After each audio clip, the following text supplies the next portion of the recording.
reasonable and were necessary. So basically the reason why we did not withdraw the resolutions or amend them was, firstly, we couldn't amend in a way that could be done in a timely manner if we had decided that an amendment was appropriate. But more importantly, we didn't withdraw the resolutions because we felt that it was more important that we allowed the debate, allowed the discussion, so that the membership as a whole would have an opportunity to see the resolutions, to see the amendments, and to make decisions in the full light of the discussions that have been going on. Right. Okay. So I think we're ready to begin to take some questions. So the first question is from... You said that we could ask questions in the room. Yes, you can as well. Yeah, definitely. We haven't had an opportunity to do that. You definitely will do, yeah. This is what we're moving into now. Yeah, yeah. I was using the time between the receiving the questions to enable people to formulate their questions so that they could then be asked both in the room and online. So everyone will get an opportunity. So we're going to do one from the remotely, one in the room, one from the remotely, one in the room. So the first question is, we have recovered 81,000 from APT, but how much did we spend? And that's from Sylvan Ledwell from Tiptree u3a. 81,000. So we basically recovered all our costs. I mean, in terms of volunteer time, that's something different, but in terms of the contract, we recovered our full expenses on the contract. Liz, do you want to take one from the room? Yes. So if I could take a question from the room. There's a number of people. I think Alistair's got a gentleman there. Thank you. Harry Temming from Rickmansworth. My first and probably the most important question is, you have not identified the staff costs at all. Other than telling us you're looking for an additional 7 staff over last year, what are you spending the money on? Derek. Well, so I think it was 2 parts. So the budget figure, as published and on the website, does show the staff cost. That line is clear within the budget sheet. The specifics in terms of what do they do then, again, I think we've put out information in terms of the FAQs that we've had through some of the process, which showed maybe the structure of the staff team in terms of the 3 main disciplines. And so I could spend a bit of time, and maybe Sam wants to add to there, but basically there's 3 areas. The largest area is member services. And as I touched on earlier, answering the phone, answering emails from committees and members is a large part of that effort and budget element. In addition to that, sort of, you could say base business as usual or base services, the extra, if you want to put it that way, or the staff team and the extras we're taking on this year are for the development projects.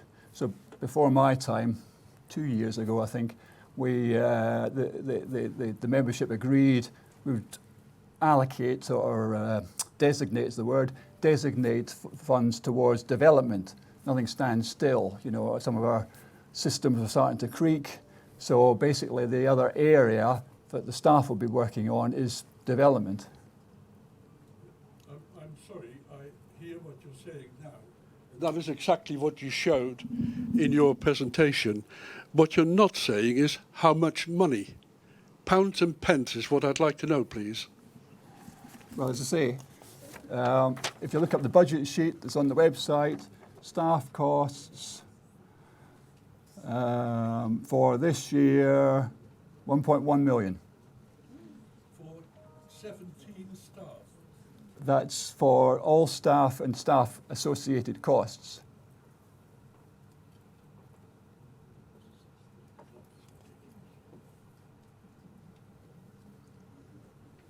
Have you got any breakdown of that, Derek, in terms of, I think what is being asked is whether we've got a total of what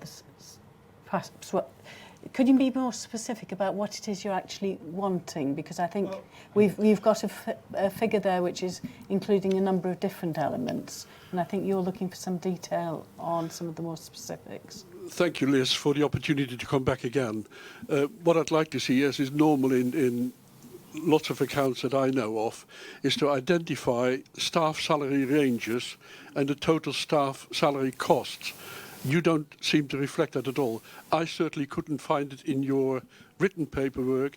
You don't mention it in your presentation. Thanks, Liz. Well, you're right. In terms of in law, there is a requirement to publish the principal salaries. So if you're looking for salary breakdown, that's in the published accounts. So I can find that and try and quote that. But again, it's online within our annual accounts. If I could just add maybe, if you go to our website, under AGM, you will find the annual accounts, and in the annual accounts gives you details about staffing and staffing costs. So the charity has to comply with something called the Statement of Recommended Practice, which is the Charity Commission's guidance on producing accounts. And they're very rigid and they're very detailed. And so we have to absolutely, as does every other charity, have to comply with that. So all of the detail in there is in the accounts. You'll see it, including the breakdown of several areas of salary, and I think it also talks about pensions and that sort of thing. So I think if you look on the accounts, Page 38. yeah, you'll see the details that you're looking for. And if you've got any questions, then come back on it afterwards. I will look again. Thank you very much. You're welcome. In terms of what the staff do, we're divided up into 3 areas. There is the internal services area, which look after things like finance. So they do all the accounting. They deal with all the processing of all of the billing, all of the membership subscriptions, the annual returns, the beacon payments, the TAM payments back to you, the grants and all that sort of thing. They also make sure that the IT works properly, that the database is kept up to date. So that's what they do. That's a sort of relatively small team. And they also keep the website working well. And then we have the communications team, and they look after Third Age Trust magazine. They look after the newsletter. They look after social media. They look after any relationships with anyone we work with externally.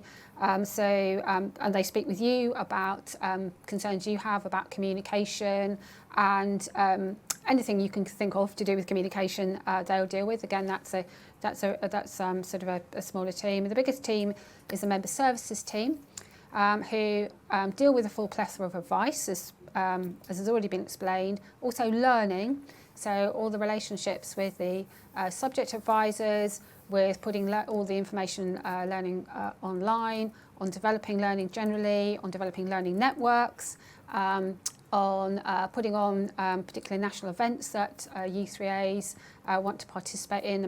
One of the most recent one that maybe some of you participated in, we had a very good response to it, was the short story competition, for example.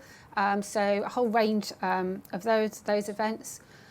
All of the volunteering, all of the support and developing a volunteering team to u3as, and all of the workshops that are put out with u3as, and many other things besides. But that gives you a flavour of what this team of people are doing. Just maybe a bit more on the numbers. So remembering the annual accounts are for last year, so the figure in here is 0.96. So that's matching the 17 full-time equivalents. The budget figure that I quoted, the 1.1 million, is in the budget for this year. So that's both are on the website, but that's reflecting the growth to the 24 full-time equivalent. So that's 2 numbers, last year and this financial in headcount wise. Yeah. And sorry, one other prompted to remind me to say is there's also the support to the particular programme working on Site Builder and on Beacon, of course, too, which I forgot to mention. So. Thank you, Sam. Okay, so the next question we'll turn to, which is on the screen, is we know very little about the development projects. Why not review the value of these rather than increase membership fees? So do you want me, Yes, to if go you- to if that? you Right, take okay. that one. The development projects were, as Derek mentioned, covered a range of items that came out of the previous consultation with u3as, and they include a number of sort of key areas such as, and also were impacted by COVID. That was the other thing I should say, that there was a lot of those programmes were slightly nuanced, I guess, by how u3as found themselves after COVID, which was wanting to meet in person as well as do things online. So some of the things that we're working on at the moment are the work on what's going to happen next with Site Builder, and the work with a fantastic set of volunteers around moving towards WordPress. Looking at a digital strategy, because we still need to work out how we continue to work with Beacon going forward. Looking at the learning and the learning hub, because u3as naturally have said to us there's a whole load of information out there around learning, a lot of which we put together, a lot of which we want to share. We want to find easier ways to work together. If we're in a learning, if I'm a interest group leader in one u3a with a particular interest in a topic, I really want to be able to link up with another interest group leader in another u3a about a similar topic. So really doing some very serious work on developing subject interest networks. Trying to actually find easy ways for u3as to communicate with each other about that by trying to put all of the information on particular topics together in one place. So we're trying to develop a learning hub which is easy for u3as to use to do that. And all of this is done with u3as. I would very much want to emphasise that u3a interest group leaders, subject advisors do massive amount of work with the learning team to help develop those programmes and put their thinking in it and to be at the centre of it. Also developing a better way of capturing our advice. So as has been said before, we have over 1,000 requests to the advice line on a monthly basis. But what we want to be able to do is actually track those better, so we can see if one of you's actually come into us and you're asking us a question, we know who it's gone to next. So that if one of you then brings up and saying, well, what's happened about this piece? Can you help us? We're able to say that. And we're also able to develop frequently asked questions to give back to you, so it's easier for you to actually manage some of the things that you're dealing with. So, and also will help us develop with the workshop volunteers, who all are u3a members, help us develop the workshops that you're looking for, so we can help you with what you're doing. So I'd say those were some of the key programmes. We're also looking at other items such as how we continue to develop and support u3as on social media, for example. But that's what we're doing. We're doing it step by step with u3a members, very much so. And obviously, we can only progress those with the funding that we have available. But they are the things that you've come forward and said that you want us to deliver, and we're trying to do that with you. Thank So, you, Sam. question is So from a we'll room go on next. to questions Yeah. from the room. So if you want to take one of those. Good morning. My name's Nick David. I'm with York u3a. Can we just go back to... Yeah, okay. I don't like to hold the microphone too close sometimes. You get distortion. Is that okay? Okay. Yeah, looking back at one of the graphs that you showed was about the safety level that the Charity Commission requires. It looked to be about 1.3 million. Okay. Let's just suppose that you don't get an increase in your levy this year. It looked to me as though that would place in danger the fact that you might fall below that safety level with the Charity Commission. And if it doesn't happen in the next year, it'll happen the year after by the look of it. Firstly, could you tell us what implications that actually has in terms of falling through that safety level? Secondly, just on this point about the development projects, it seemed to me that there was a restricted fund within the reserves from which you were going to pay for these special projects. Yep. Oh, okay, I'll leave that as a question. But there was another restricted fund of about 486,000, 500,000, something in that. Is it possible to use those restricted funds to support that 1.3 million so that we don't fall into that trap with the Charity Commission? And thirdly, just a small technical question, when you changed premises, did that have an effect on that safety level, or hasn't that been taken into account? Okay. Okay. So try to remember and answer those points. What happens if we fall below the 1.3? Yeah, is the main one probably. Well, you've maybe looked at the reserves policy on the website. So it's a reserves level is a live figure, depending on your operation. So I can quickly answer the one in terms of because of different change in the offices, for example, then we haven't got a wind-up cost associated with a long lease. So as circumstances change, then the required level of reserves change. So that the 1.3 is based on our current operation, basically.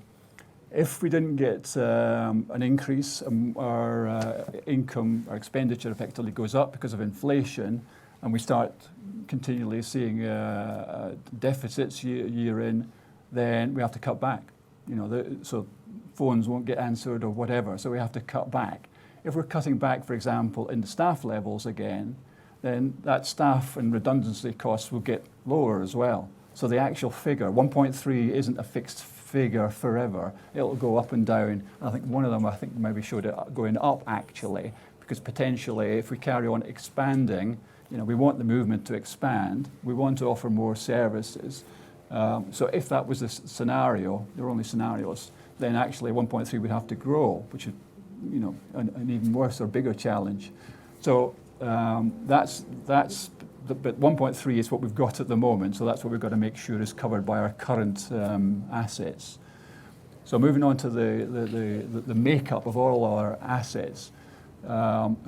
So it's terminology. So we've got restricted funds. So the Barbara Lewis is restricted. We can only use those funds in the specific way of startup, helping new u3as or emerging u3as.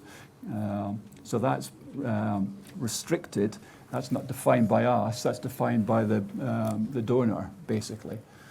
Then we have designated funds. So we have said, okay, in terms of our total cash, do we want to earmark or designate some of the cash? And that was done, as I say, 2 years ago in terms of some of our systems are falling behind. We need development. Let's earmark, let's designate funds. And that's the 446 that you picked up on. So that's what's been ring-fenced previously. And now we have the opportunity to say, well, okay, let's do some of these development projects and let's start allocating, using some of those designated funds. And then the difference is basically free cash reserves. So what happens if we fall below the 1.3? We cut back. So we must not fall below the 1.3. Is it a legal requirement? Is it mandatory? Well, again, I mean, some of you're all u3as. You hopefully all have your own financial policies, and with your own financial policies, you will have looked at the Charity Commission guidance. I think it's CC 19 that defines the expectation. It's open to interpretation. So you'll all have looked at it, or particularly the treasurers in the room will have looked at it and made a determination. And it's also a determination. So the Charity Commission don't give you a formula to say, X times Y gives you 1.3 million. It says, look at your liabilities, look at your redundancies, consider your expenditures in the future. And because everything's moving, some of this budget we've talked about, we've not obviously spent. So if we don't get the resolutions today approved or the amendments approved today, then we can immediately say, well, okay, we can't afford to spend the budget this year. We immediately need to say what we're going to do. If that 1.3 is in, but by not committing through the year, then actually we're already lowering our 1.3 requirement because we're into closure or rundown. So it's a moving figure that we always have to, keep live, consider our liabilities against the charity guidance. Okay, can Can I go to another question that's come in from u3a with us remotely? The question they're asking is, what effort has been made or is planned to make use of the various charity grants that are available for specific development projects? Do you want me to start with that one? So last year we were fortunate during COVID to have a grant from CAF to work with to develop some of the work we provided to you during COVID, and we are really keen to do some work around around grant applications. What I would say to you is the process for applying for grants today is very, very competitive, because there are a lot of charities who are all applying for grants naturally. And it has become more competitive because after COVID, there were less people who were going out to participate in charity events and things of that nature. So there's been a bigger dependence generally. If you look up sort of anything to do with charity funding and fundraising, you will see a general refrain about how much more competitive it is to apply for charity trusts and grants. Nonetheless, we are going to be doing that. We are going to be looking at developing that source of funding.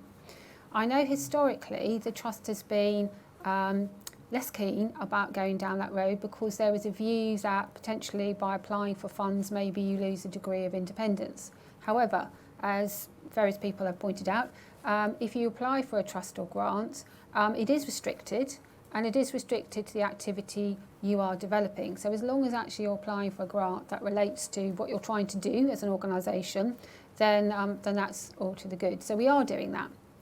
We're also looking at developing other ways of fundraising. So we're looking at potentially developing a legacy programme, because some u3a members have said that they'd like to leave legacies to help.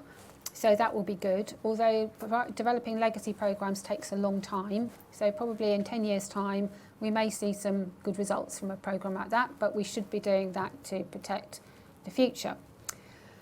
We're also looking at enabling u3a, people who want to support the u3a, which obviously could be people outside us. So I know my children would be very happy to support the u3a and u3a movement, to make it easier for people to donate to the u3a. So we're going to be developing a donate button on the website and make it easier for people to donate to the work if they want to do so. And we have also developed, for example, a relationship with an organisation such as Specsavers, who are happy to do some work around highlighting the u3a as an example of positive ageing. So where that's working and the messages work well for the u3a movement, which is the most important thing for us, we would consider that. And the final thing which we may do is potentially look at whether we can get u3as gathered together to perhaps get involved in some sort of fundraising event where we ask people to come along and join us do something together, which is a fundraising event. So we're looking at fundraising in the round. Obviously we'll only do that very, very carefully with full thought, but there are options for us to develop that area of activity, and it is one that we would like to do. Okay, one in the room now, I think. Yes, so in the room and later. Diana Strong, Arden, Solihull, u3a.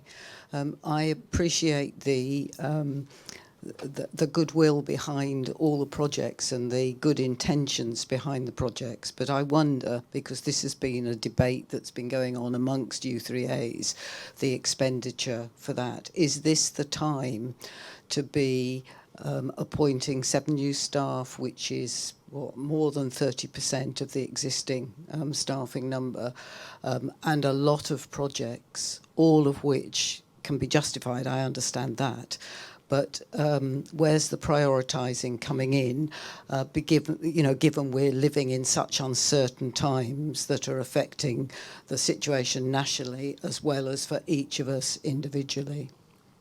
I'm sure that one or other of my colleagues will want to respond to that. But what I would like to say to start that discussion is that the decisions to make those appointments, to engage in that expenditure, was made before we found ourselves in the high inflationary situation that we're in at the moment. And clearly that those decisions were made in the expectation of having the funding to be able to do what we had committed ourselves to do following previous development plans. Clearly, depending on what happens today, we may have to review some of our thinking. But I don't think we can say very much more than what was done in good faith in response to what had been asked for. The situation, the world situation has changed. We now have to look at where we're going from here. I don't know if either of you want to. Yeah, just to build on that maybe, but I mean, I've picked up on the general vibe about development projects. But in terms of the numbers, the thing to remember is actually the 446 that we've talked about in terms of the full allocation is against an expenditure budget for this year of 3.5. So actually, the growth in the staff isn't just to do development projects. As I mentioned earlier, the staff level had actually dropped in terms of because of pandemic and things like that, and actually salary levels, they took a cut in salary and things like that over the pandemic period. So a lot of the increase is more recovery. So if we didn't think that we wanted to do any development projects this year, we still would have had a level of growth or recovery in the staff numbers. It's not that it's moving from 17 to 24, it's because we're just doing these extra development projects. So it wouldn't be an answer totally in terms of saying, right, stop all development projects. That means we can go back to 17 staff. It wouldn't like that. We wouldn't be able to cope with 1,000 calls and all the other elements of business as usual.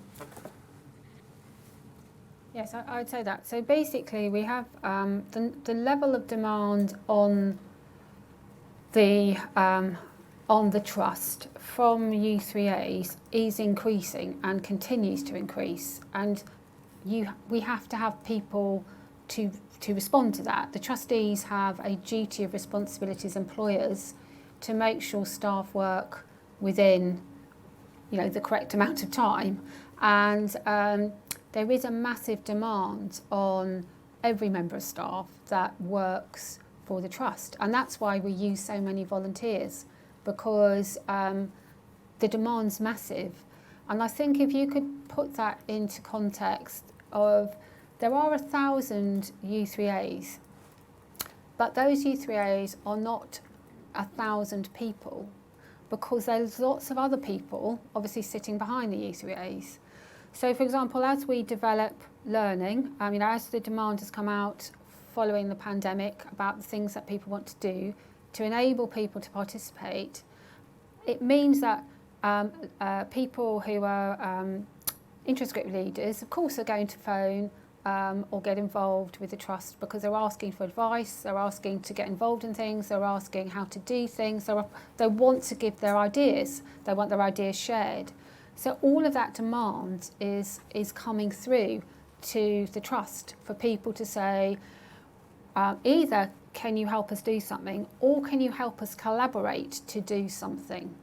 So that demand has continued to increase. And as I said, it increased significantly as we were during COVID and as we came out of COVID, and has continued to do so because of the level of the degree of both the additional areas of advice that come out from the Charity Commission, advice that comes out around data, around the ICO, and all of the advice that people are looking for, all the sharing of their own advice that they want to do around managing, in particular, how you work together online and how you collaborate on what they want to develop. So that demand has gone up, and in order to meet the demand, as well as volunteers, you need people who are available to work with the volunteers to deal with that massive demand, and that is the reason. So, yeah. Maybe said enough, but another example then in terms of, so for example, if we said, right, okay, resolution's not passed, what we're going to do about it, let's not do development projects. I mean, one of the key ones, I'm just picking this one because it's probably the most visible one, but for example, replacement of site builder. So that would mean we wouldn't be able to replace and move from site builder to WordPress. 700 of you use site builder as a free website platform. So we would say, right, we're giving up on site builder. The volunteers want to, it's creaky already in terms of the code. 2 main volunteers doing it for many years want to drop. So we're not moving to WordPress. We can't provide site builder. You no longer have a web platform. Provide by free to 700 of you at the moment. You know, that's an example of, it's not we want development, it's you want development. You want a new web platform. I wasn't suggesting there should be Well, development yeah, projects. okay. I said prioritisation. Okay. So I'm just double checking what's on here. So we've had a number of questions about the development project. So so Rob Jones, I think I've covered yours, Rob, saying you know very little about the development projects. Can you review these? So rather than increase the membership fee. So I think we've covered that. And there was another one around the same topic. Oh yeah, why in these difficult financial times are the Trust not delaying their development plans? These are tough financial times, so some belt tightening is absolutely essential by the Trust to set a positive example, from Jackie Gellert at the chair at u3a Royston. So that was on the same topic, which I think we've covered. So I just want to check on the development project that we have covered it all. Right, okay, so I'm going to go back down. So the next thing is a very is a positive thing. We've increased from 250 at renewal time, April, to 280 today. Our other u3as now finding they're gaining members, and that's from Phil in Winchcombe area. So that was a, are we all getting, or some of us anyway, finding increases. Great to hear that you are, Phil. So I don't know if any of the trustees have heard about particular increases, but yeah, good, that's great. Some nods in the room, so that's absolutely fantastic. It looks like it's good news, Phil. So do we want to take another question in the room? Are there any other questions in the room? No. Okay, so we'll move on. Let's see what we've got here. Development projects.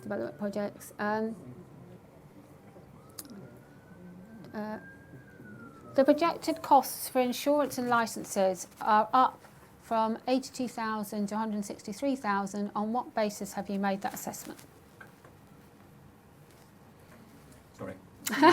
So the projected costs for insurance and licences are up from 82,000 to 163,000. On what basis have we made that assessment?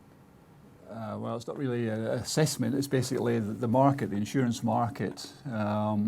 So we work with, and the company name's gone out of my head, an insurance broker who, I mean, this year we probably struggled with over 2 months, if not even 3 months, to renew the insurance policies.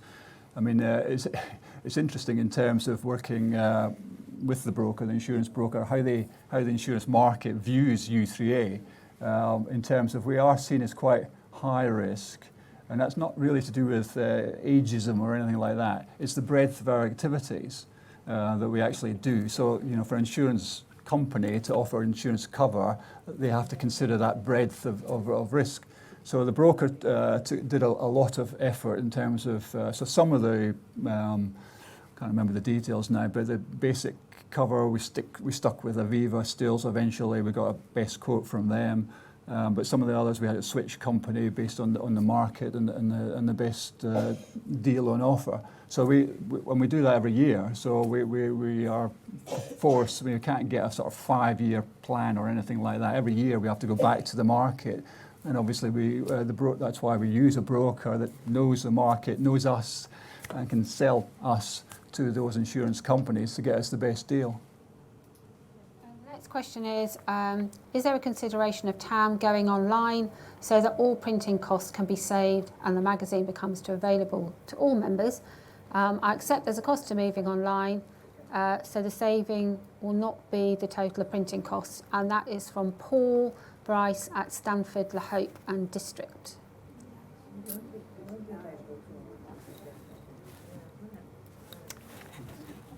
Okay, so I'll answer that. So the trading company is. So the start point is that yes, some members have come forward and said that they're really interested in having a digital version of the magazine, and it is a live discussion in the trading company who looks after the magazine. There are a significant number of people who still want to get a paper copy, and so the trading company is looking at both of those in tandem, but it's only just started, and I think it's going to take them a bit of time to actually work through that. So perhaps if you could ask us the same question next year, we'll be able to give you a lot more detail. But what I can say is that the trading company is looking at that.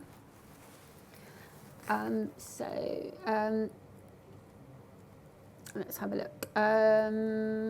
From the Treasurer's report, I note that from the forecast income, mainly membership fee, it's fairly flat line over the next few years. You've already reported membership has grown from 2020 to 21, the low point by about 50,000 to 400,000.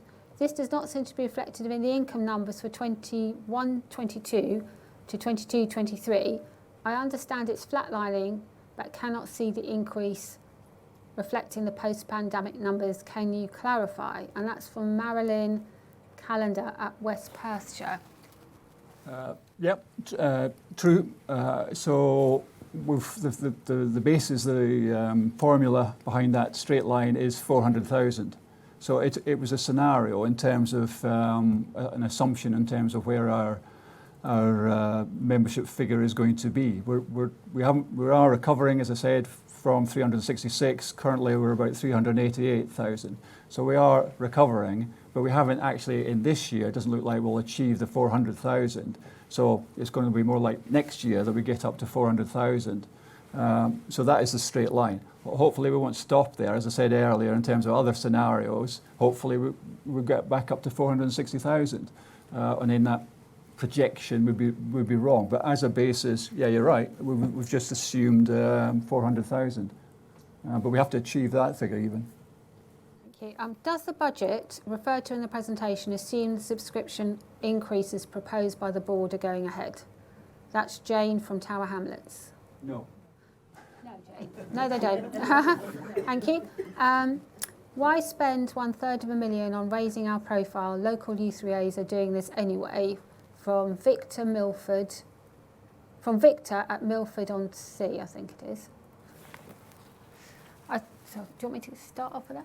So I think in raising the profile also includes some of the costs that we're talking about in relation to third age matters, and so so it's not just staffing relating to social media and that sort of thing, and the newsletter and all the rest of it. So I think there is a need to raise the profile, and raising the profile covers all of our communication elements. So it includes, often includes the staffing that we talked about already, but it also includes all of the costs of the various communication channels that we use.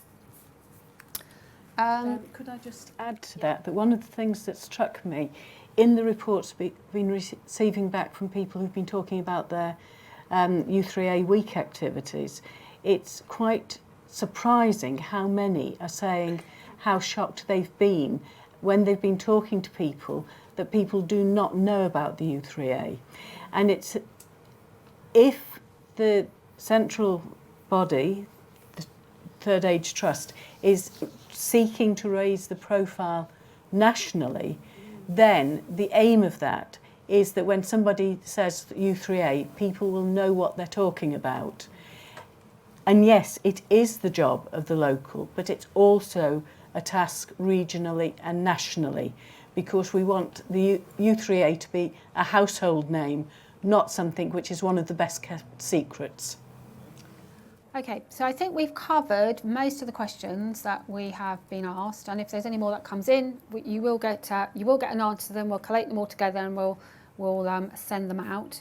So I think we can move on to do the vote for this and Hayes McIntyre before we have a break. So, Derek, if I could ask you to take us to the next two items. Agenda item 3, which is the ordinary resolution 3, for the vote on the accounts. And we need a proposer and seconder for this. And do you want me to take it through to Derek? Yeah. I'll take it through because Derek's still finding the note on it. So this is the proposal to receive and approve the annual report and accounts for the year ending 31st of March 2022. We require a proposer and a seconder.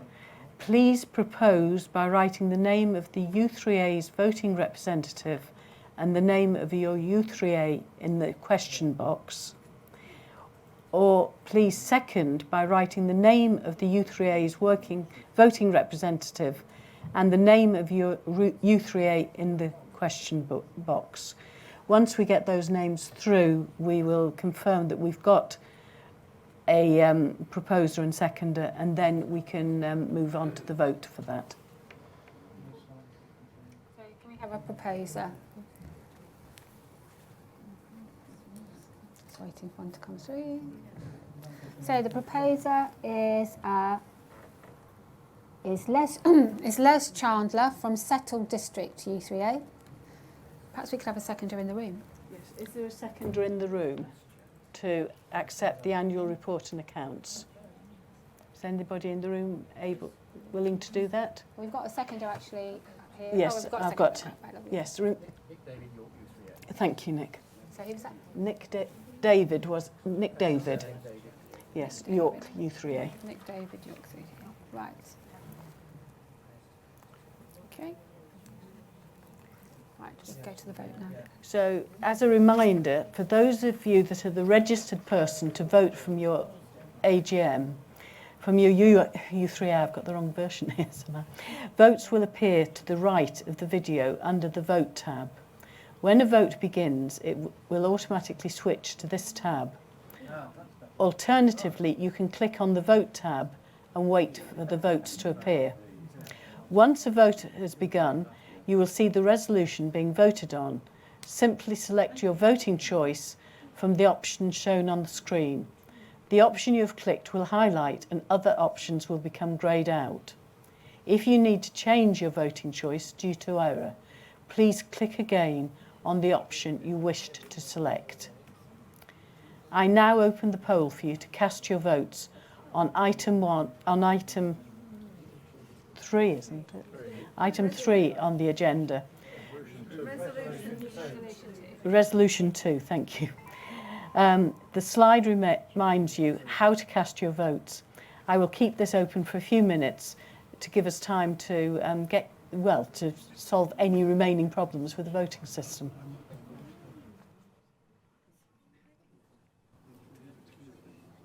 And we have got votes coming through.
Okay, we're going to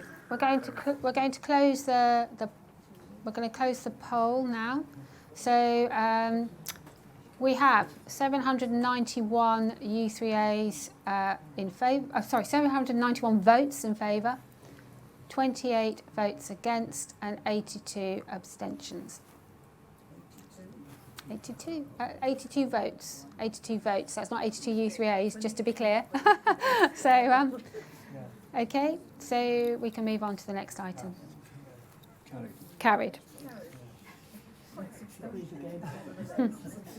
Okay, moving on to the next resolution, which I think is resolution 4. That's to appoint Hayes McIntyre. Sorry, okay. I wonder what happened to 3 if it was jumping to 4. So, starting again. Resolution 3 to appoint Hayes McIntyre LLP as the auditors and to authorise the Board of Directors to set their remuneration for next year. Please may I have a u3a to propose this resolution. There's one in the room. You've got one in. So that's the proposer. Dunstable. Bernie Norton. Bernie Norton, Dunstable, thank you. And the seconder, please. Are we taking on in the room, or do you want one? No, it's fine to take it in the room. Can you catch that? Could you repeat your name again? Sorry, I missed it. Or do you want to pick the name up? Harry Temming. Harry Cumming. Temming. Rickmansworth. Thank you.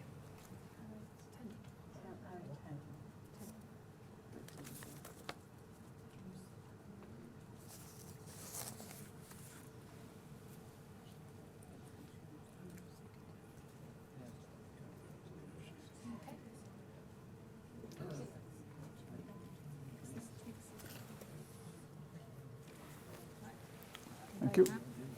So, as before, the instructions of voting on the slide in front of you, and I won't read out the full version of that again. So if we can move on to the vote on this. And we have votes beginning to come through, so.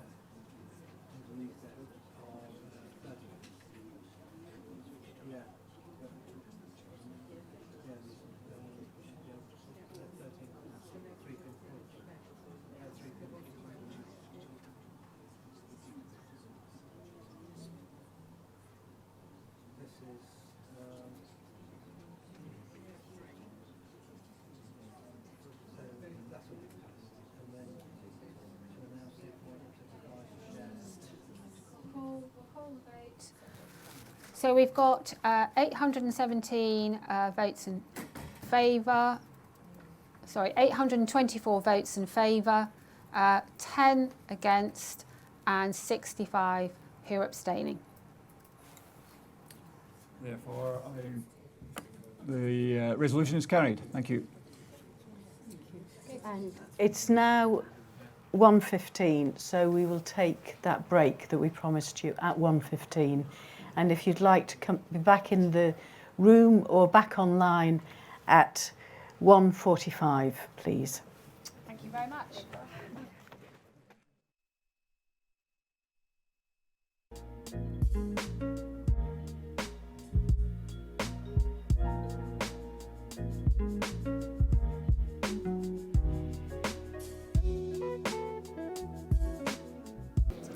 Okay, so the next item on our agenda, according to what I've got in front of me, is item 5, which is to announce the appointment, or rather the election of the Vice Chair. And as you know, Michaela Moody has resigned as Vice Chair. When she took up the role at the beginning of this time last year, she was very clear that she was not going to do a full 3-year term and wanted to make it the possibility available for somebody else to be able to put themselves forward if there was somebody. And following her resignation or offered resignation, the movement was asked for candidates for vice chair, and the election has taken place by an online ballot across the movement, was not contested, and it gives me great pleasure to announce that Alan Walmsley has been elected as vice chair of the trust. Alan, would you like to stand up and take a bow? I'm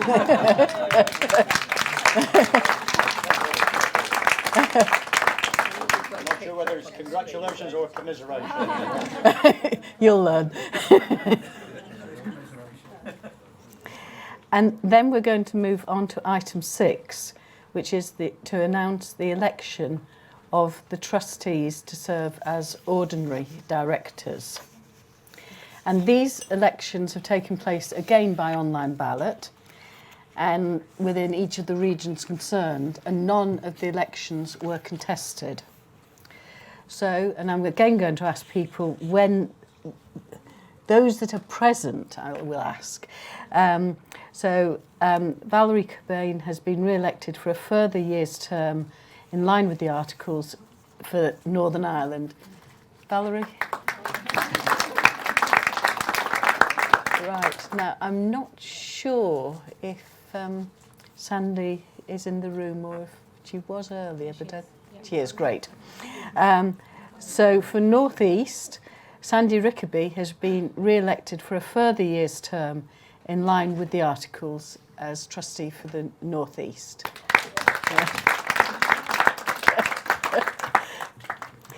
Not able to be with us today due to the transport disruption yesterday is, and I haven't been able to check with her how she pronounces her surname, but Liz Irvine has been elected as trustee for Scotland, and that is a regular 3-year election, as she is elected for the first time.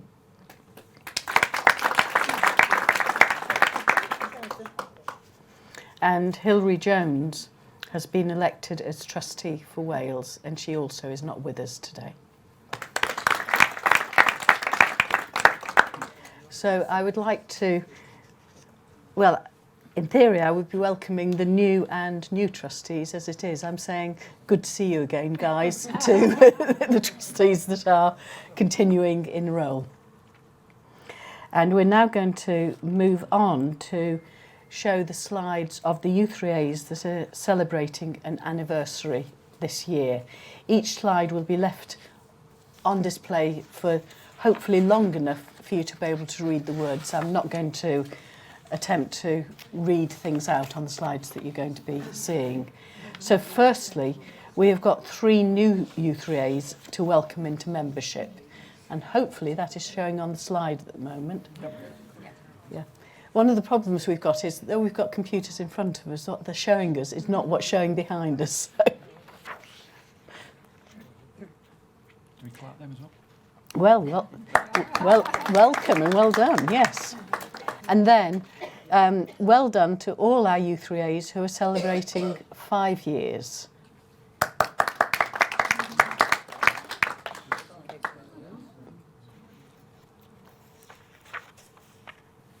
And moving on, those that are celebrating 10 years.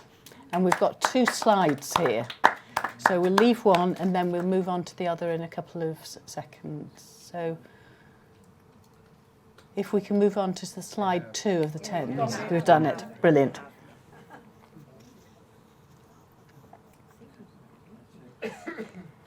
And again, for those celebrating 15 years, and again, we've got 2 slides.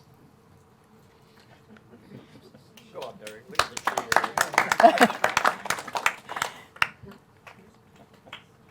And have we seen the second slide there as well? Great. And we've got a goodly number as well that are celebrating 20 years as a u3a.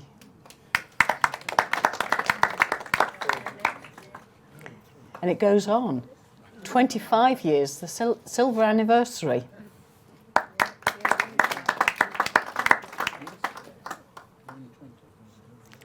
And 30 years.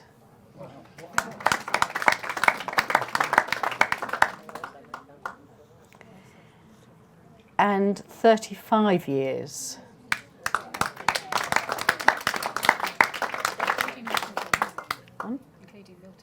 Including Milton Keynes, yes. Yes. We haven't as yet got any celebrating 40 years because that will be next year that it's the first year that that can happen.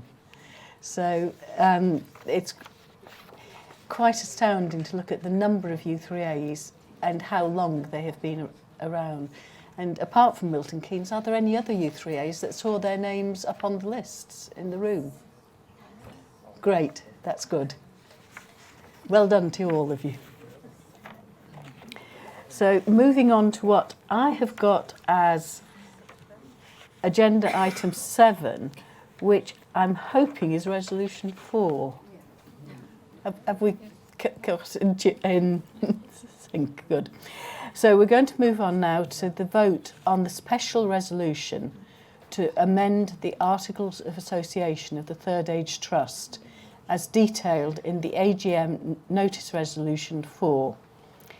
As this resolution will result in a change to the articles, it requires a vote in favour of more than 75% of the votes cast at the AGM. And the details of the resolution were set out in full in the notice of the AGM. I will read them if requested, but otherwise I'll assume that you've had chance to read them already.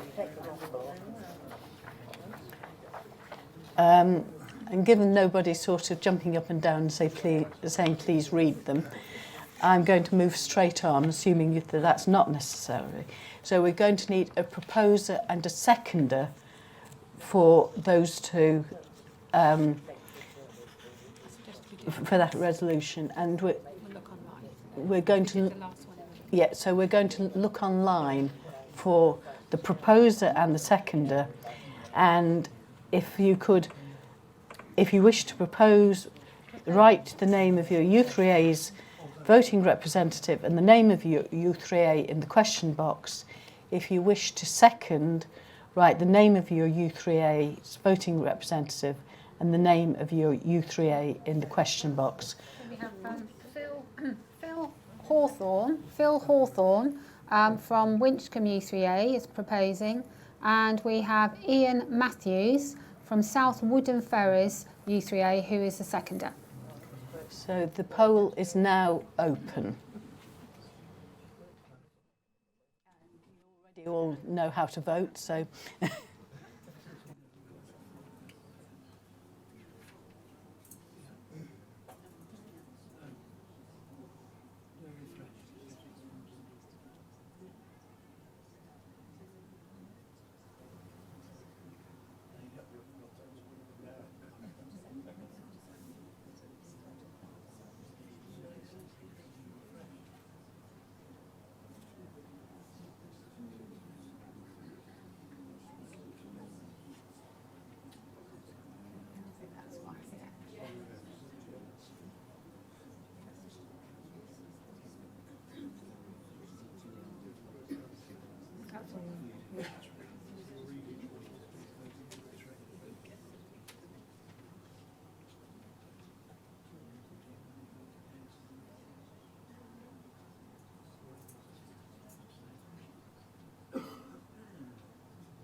we know whether we can work out 75% or not.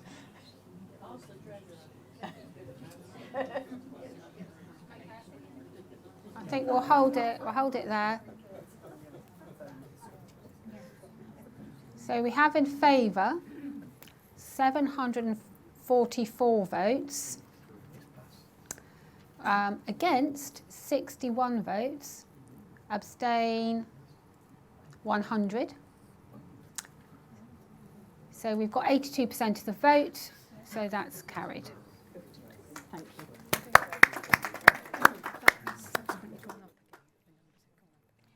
I'm now going to hand over to the chair, to Sam Mauger, the company secretary, for items 8 relating to the ordinary resolutions 5 and item 9 relating to ordinary resolution 6, as these relate to the proposed resolutions put forward by the board. Thank you. So as a reminder, the board put forward ordinary resolution